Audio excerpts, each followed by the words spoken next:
इकाई में क्या है? कितने? दो। ढाई में? सैकड़े में? हजार में? 2112। उसी तरह से यहाँ पर इकाई, दहाई, सैकड़ा, हजार। इकाई में कितने? 4। दहाई में 3।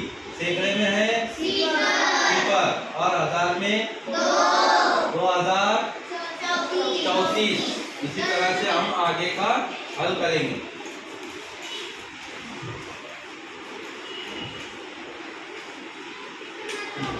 ये बने 4005।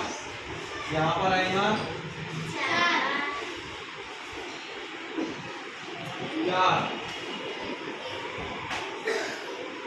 4। सैकड़े में कुछ है?